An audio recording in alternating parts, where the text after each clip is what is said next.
MatthewDaEpikBlueAnimator2006, known by many simply as Matthew, might initially come off as a kind, fun-loving, and upbeat individual, especially if you're only familiar with the version of him he puts on display in public platforms.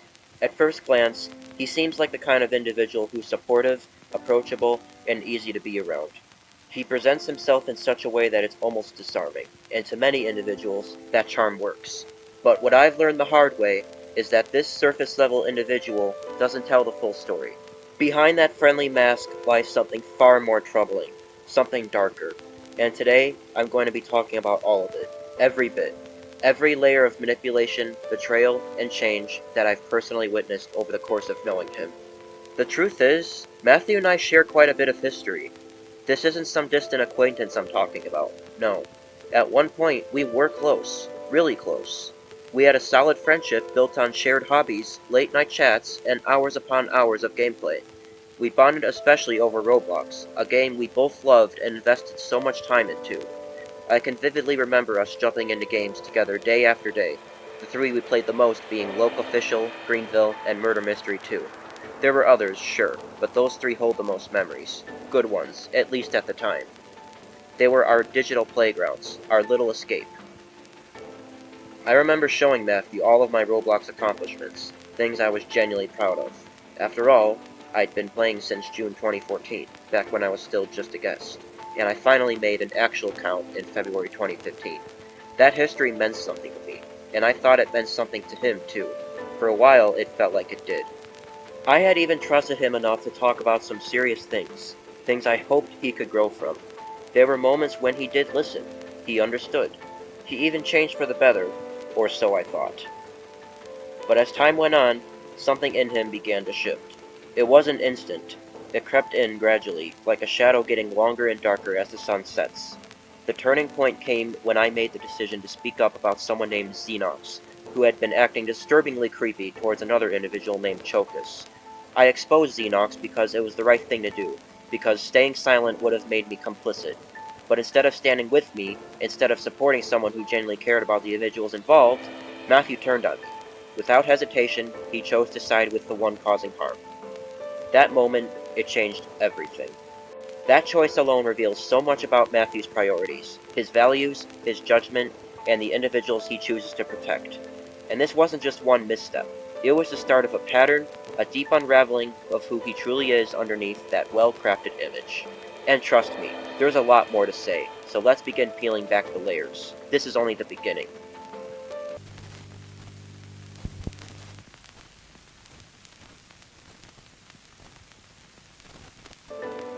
Let's start with one of the most disturbing revelations about Matthew that I ever had to face. One that shattered so much of the respect I once held for him.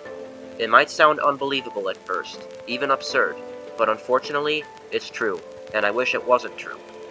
This is something he said himself, something he stood by. Matthew, the individual I once considered a close friend, is a known supporter of animal cruelty. If you're wondering what kind, I'm talking about the kind that involves actively joking about, condoning, and even fantasizing about eating cats and dogs. Yes, you heard that right. Cats and dogs. Months ago, he openly admitted that he saw nothing wrong with turning beloved pets, our companions, our friends, our furry family, into soup. He thought it was okay, normal, justifiable. And when a then 15-year-old named Wind jokingly offered raw dog meat, Matthew, who was nearly 19 at the time, didn't recoil, didn't reject it, didn't call it out. No, he agreed to it, willingly, casually, like it was no big deal. As if what he was supporting wasn't something utterly vile, immoral, and deeply heartbreaking to anyone with even a sliver of compassion. Now, let that sink in. This wasn't just an edgy joke, and even if it had been, that wouldn't make it any less disgusting. Individuals love to say things like, "Oh, it was just one comment," or "he apologized, so let it go." But no, that doesn't work here. Not when the thing you're joking about is turning innocent animals into food. Not when it's something so vile, so deeply against everything I stand for. And Matthew didn't even stop there. He doubled down on it. This was more than a tasteless slip-up. It was a glimpse into a pattern, a mindset that's dangerous, and honestly, sickening. And what makes all of this hurt on an even deeper level is what came before it. because not too long before he revealed this side of himself, Matthew and I actually bonded over a sweet little Roblox cat game. A cat game.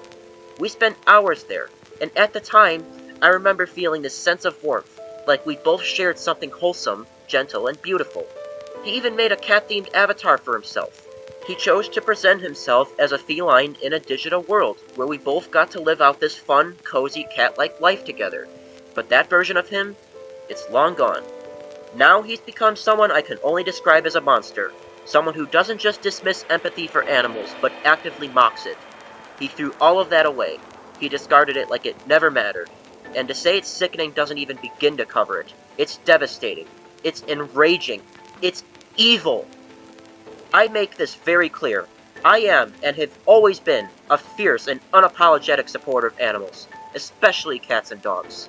They are more than just pets. They are companions, loyal souls who bring joy, healing, and love into this world. They deserve to be cherished, adored, protected, not slaughtered, not boiled, and not eaten. Anyone who thinks otherwise, who even entertains the idea that it's okay to consume innocent creatures like that, is in my eyes, an abomination. There is no excuse, no backpedaling, no oops, I didn't mean it that way. And yes, I know, he's tried to save face. He's tried to say, I'm sorry if I offended anyone. But that kind of hollow, watered-down apology means nothing when the damage is already done. When your actions and your choices reveal your true values, no amount of public damage control can erase what you've shown yourself to be.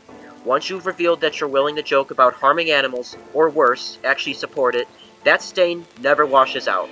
Individuals like this can't change. Once someone makes it clear that they're fine with animal cruelty, I can no longer see them as anything other than dangerous. Because that mindset, the normalization of violence against the innocent, is just as revolting as other unspeakable acts like zoophilia. Yes, I said it. It's a horrifying spectrum of evil, and Matthew placed himself on it willingly. I will never stand with behavior like this. Never.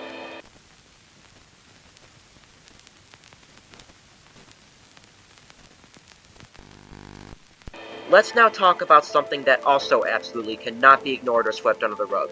Because when someone chooses to downplay or excuse something as serious and traumatizing as sexual assault, especially when it involves a child, that tells you everything you need to know about who they truly are. And Matthew, he made it loud and clear. Matthew is a pedophile sympathizer, and that's not just an insult. It's based on his own words and the stance he chose to take. It involved a 23-year-old adult laughing at a joke about sexual assault directed at a 14-year-old child, and instead of seeing that as the vile, unacceptable behavior it is, someone, almost 18 years old, said it didn't matter. That alone is horrifying.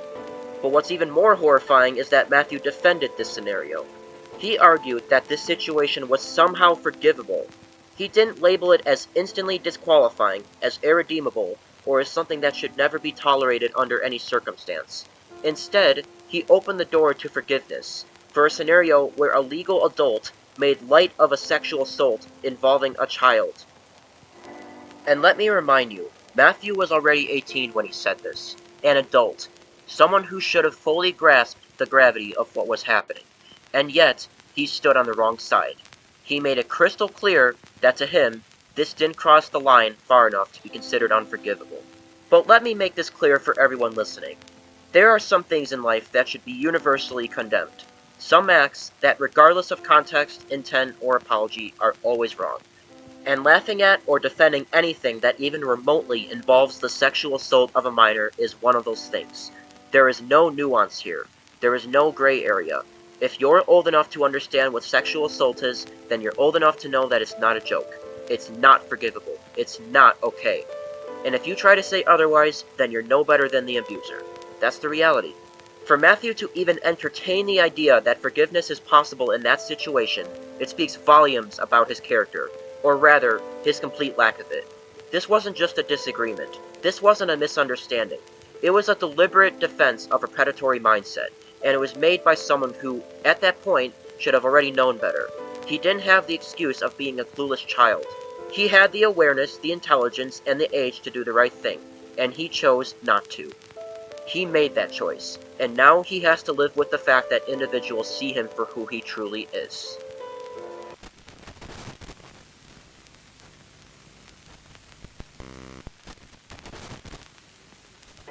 Now, let's talk about something that, frankly, made my skin crawl when it happened, and still does to this day. Because aside from his disturbing views and defense of unforgivable behavior, Matthew has also acted in ways that are outright creepy, wildly inappropriate, and shockingly irresponsible, especially considering how close he was to adulthood when it happened. At one point during our interactions when I was confronting him in 2023, Matthew deliberately brought up and referenced a pornographic site in a chat where a 13-year-old child named Call Me Fen was present. Call Me Fen would later turn 14, but at the time she was still just 13. Meanwhile, Matthew was 17 years old, less than a year away from being a legal adult. That's a 4-year age gap. In a situation like this, when one individual is underage and the other is nearly an adult, you know the individual that is nearly an adult is a horrible individual.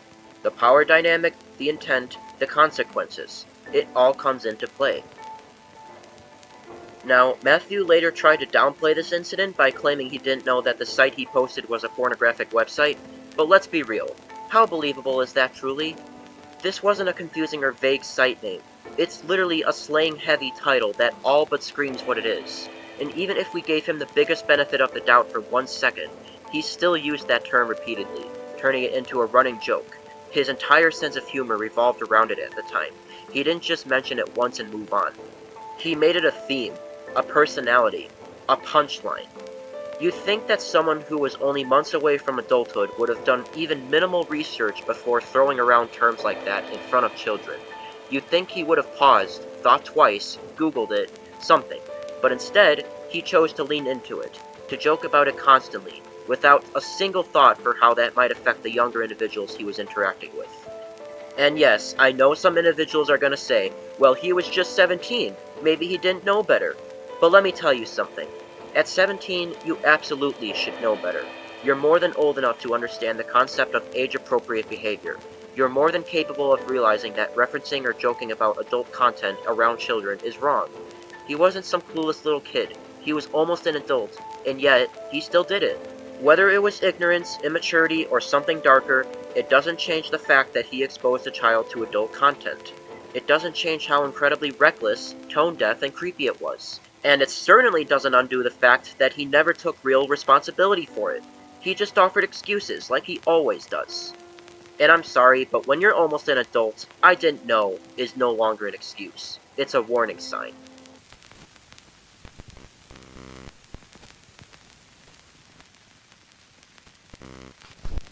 Just when you think things couldn't possibly get any worse, they do. Because in addition to being a creep, a sympathizer of abuse, and an all-around dangerous individual, Matthew is also a doxer. And not just any doxer. One who has repeatedly, and without any sense of empathy, targeted children by exposing their private information, knowing full well the kind of danger that can cause. On multiple occasions, Matthew maliciously leaked the real last name of my close friend SG, also known as Griffin, even after SG made it explicitly clear that he did not want that information shared. SG was only 14 years old at the time. Meanwhile, Matthew, he was 18, an adult, an individual fully aware of the risks that come with exposing someone's identity online, especially when they're underage. Yet he did it anyway, willingly, repeatedly, without a shred of remorse. And that was only the beginning. Matthew went even further when he praised another infamous bad actor named Babbo, someone with a deeply troubling history, by celebrating or brushing off Babbo's own doxing of SG and another child named Megan. That praise came in the form of a comment, a casual public act that showed just how little Matthew cared about the safety or dignity of the individuals being violated. He praised a predator for doxing kids. Let that sink in. But it doesn't stop there either. Matthew also targeted and exposed personal information belonging to Winter, who was 15 at the time, Cookie Aiko, who was 17 at the time, and Megan, again, who was 15 at the time, not just privately, but by spamming their information in the public HXR server, a place that had hundreds, if not thousands of members watching. That's not just irresponsible, that's intentional endangerment. He exposed their names and personal data in a server filled with strangers, trolls, and potentially dangerous individuals, putting them all at risk. And again, let me make this absolutely clear. All of those individuals were still children, and Matthew was a full legal adult. He was 18 years old with the full cognitive awareness of what he was doing. These weren't impulsive kid mistakes. These weren't heat-of-the-moment slip-ups. These were deliberate acts of digital abuse meant to shame, intimidate, and endanger young individuals who trusted him, or at the very least, existed in the same space as him. The power imbalance is massive. The intent is crystal clear. He didn't care who got hurt. And what makes it even worse is that no matter how many individuals called him out, no matter how many children were affected, Matthew never truly took accountability. He deflected, he made excuses, and the damage was already done. Let's call this what it really is. Matthew is a child doxer. He is an endangerer. He is a digital abuser. And the fact that he was 18 when all of this happened makes it not only disgusting, it makes it criminally cruel. There is no coming back from that.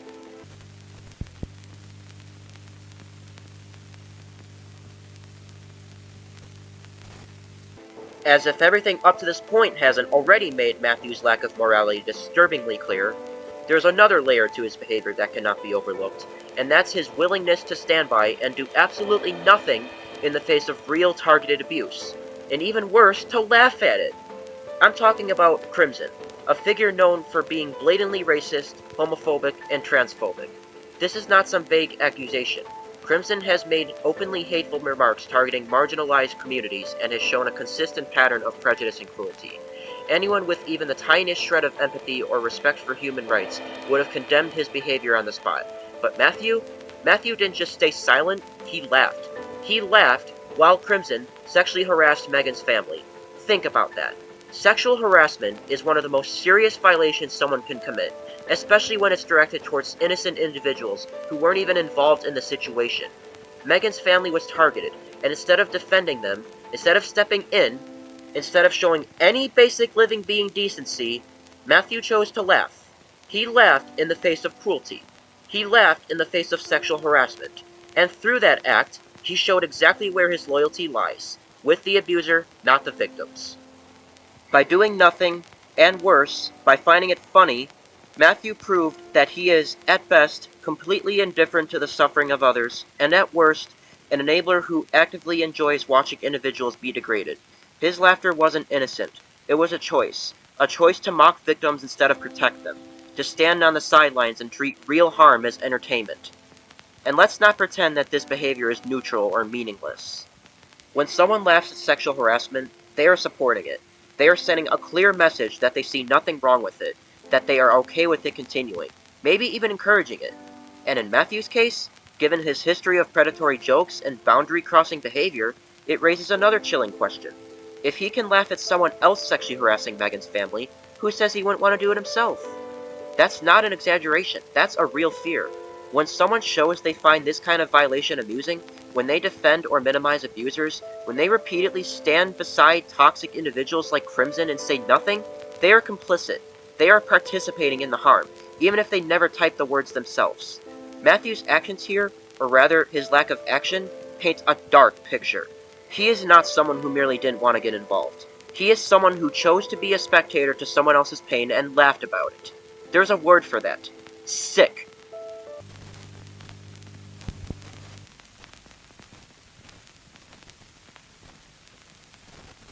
There's no delicate way to say this, so I'm just going to say it plainly. Matthew is a bigot in multiple repeated disgusting ways. His words and actions across time have revealed deep levels of prejudice, cruelty, and hatred, and it's time to confront that fully. Let's start with the racism. Matthew is racist. He is not black, yet he has repeatedly used the N-word, an incredibly loaded and painful slur with a long, violent history.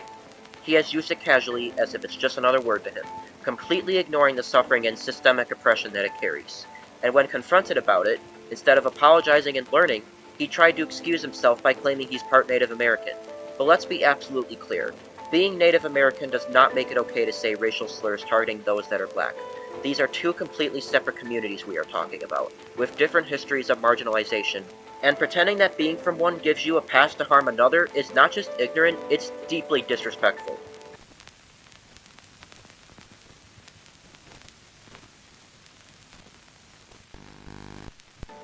But the bigotry doesn't end there. Matthew is also homophobic. He has used the F-slur, a word historically used to dehumanize and torment homosexual individuals, while also not being homosexual himself.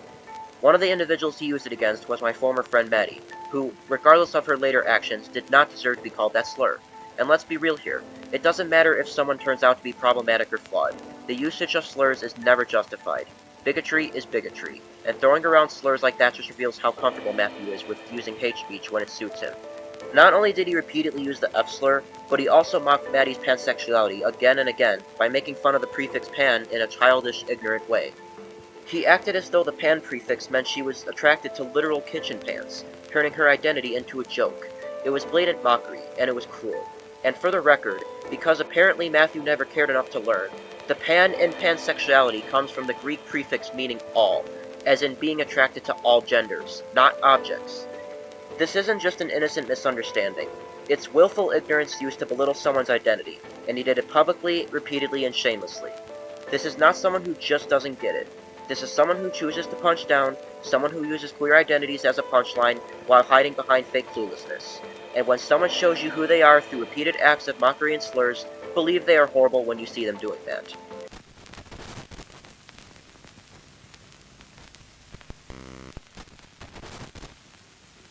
And if you thought that was it, nope, there's more. Matthew is also transphobic.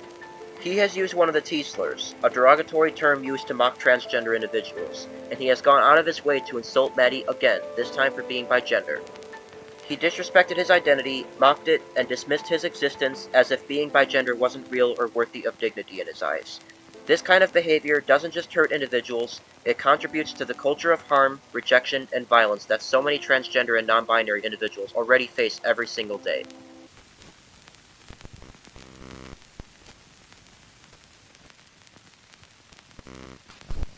There was a moment, a deeply telling one, when Matthew targeted Amber, one of Maddie's names at the time, and used the word autistic as an insult.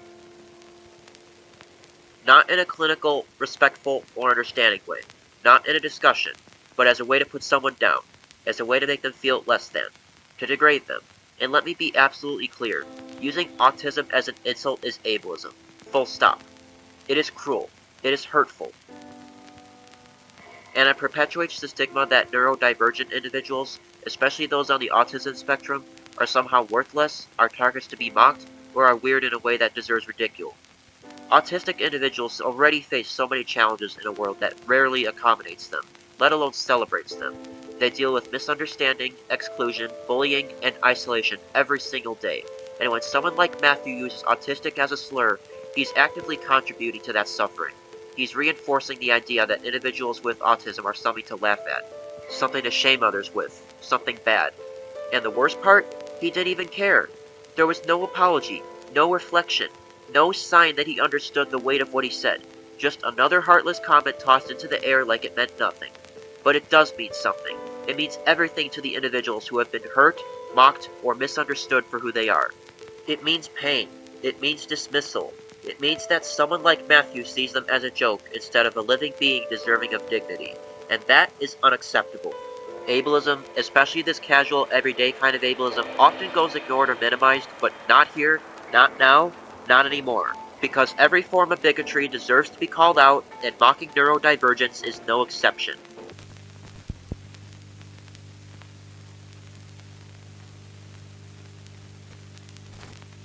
And now, here's the most horrifying part of all this. Matthew has expressed Nazi sympathies. Yes, you heard that right.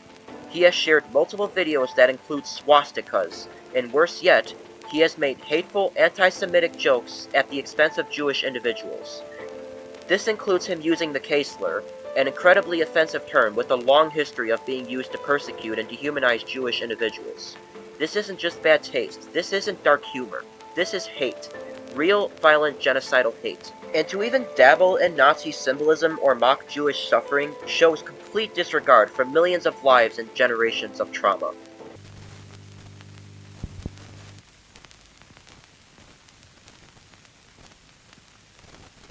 All of this is extremely disgusting, vile, and dangerous, and the fact that one single individual can harbor so many layers of bigotry, racism, homophobia, transphobia, ableism, anti-Semitism, and literal Nazi glorification should send alarm bells ringing for anyone who still defends or associates with him. Because at the end of the day, it's not just edgy humor. It's not just words. It's hate. It's dehumanization, and it should never, ever be tolerated. Nobody should be acting like this. Nobody should be laughing about this. And Matthew's behavior in this area alone is enough to permanently disqualify him from any kind of social trust, platform, or forgiveness.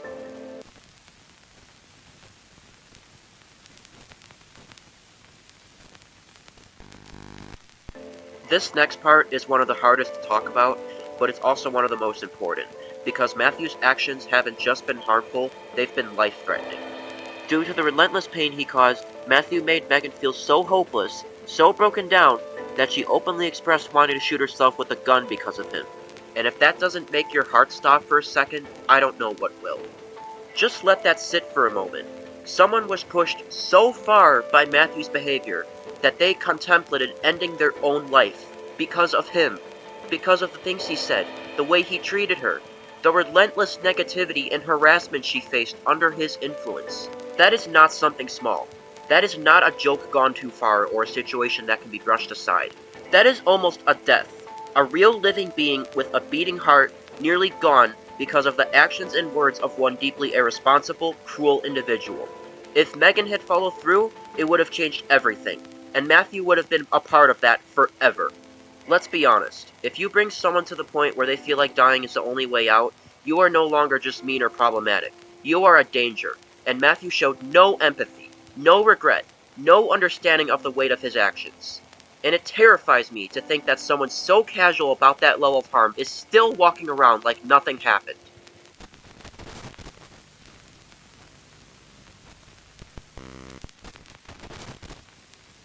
Beyond his harm toward Megan, Matthew has shown a long, disgusting pattern of harassment, especially toward vulnerable individuals, including children.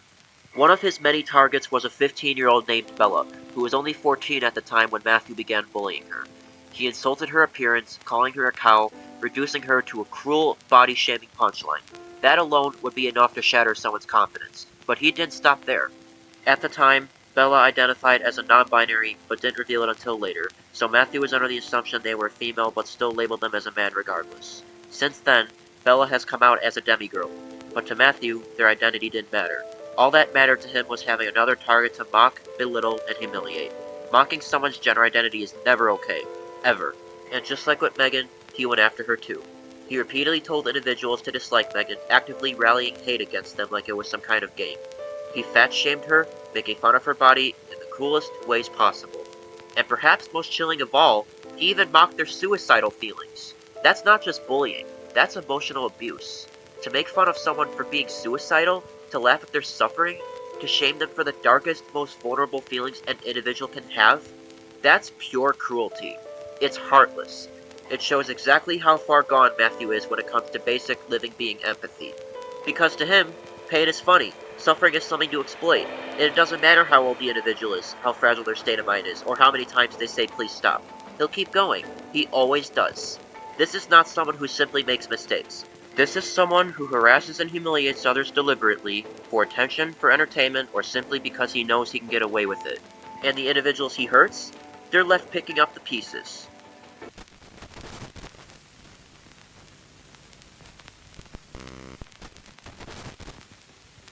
So now that everything has been brought to light, every dark, disturbing, and inexcusable action, let's not sugarcoat it. Let's call it exactly what it is. MatthewDaEpikBlueAnimator2006, or simply Matthew, is not just someone who messed up or made a few bad choices. He is, by every measure, a dangerous individual, someone who has hurt individuals across all kinds of communities and continues to show no real remorse for it. He is a racist, having used slurs and excuses to minimize real harm. He is a homophobe and a transphobe, weaponizing slurs and mocking identities he doesn't understand or respect. He is an ableist, using autism as an insult to hurt those that are autistic. He is a Nazi sympathizer who has shared violent imagery and made horrifying anti-Semitic remarks. He is a doxer, someone who has put the safety of children at risk by leaking their personal information all across Discord, including in public servers. He is a child endangerer, spreading explicit content in front of underage users and standing by abusers rather than calling them out. He is someone who has expressed support for animal cruelty, mocking the lives of innocent creatures like cats and dogs. He is a pedophile sympathizer, defending the indefensible and minimizing the suffer of young victims. Matthew is a monster. There's no softer way to say it. He is a threat to the internet, a toxic presence, a danger to those around him. And the most tragic part of all this is that individuals still try to defend him. Individuals still try to act like he's just misunderstood. But if you've watched this far and still believe he's innocent, or worse, you support him despite knowing all this, then I truly believe you've lost touch with basic living being decency. Because none of this is okay. None of this is forgivable. And to anyone out there who's ever been hurt by someone like him, who's ever been mocked, violated, silenced, or laughed at, I want you to know that you are not alone. Your voice matters, and it deserves to be louder than theirs. Thank you all so much for watching, listening, and letting me speak my truth. This was not easy to say, but it needed to be said. And until next time, stay safe, stay strong, and never be afraid to call out the monsters hiding behind the masks. I'll see you in the next video.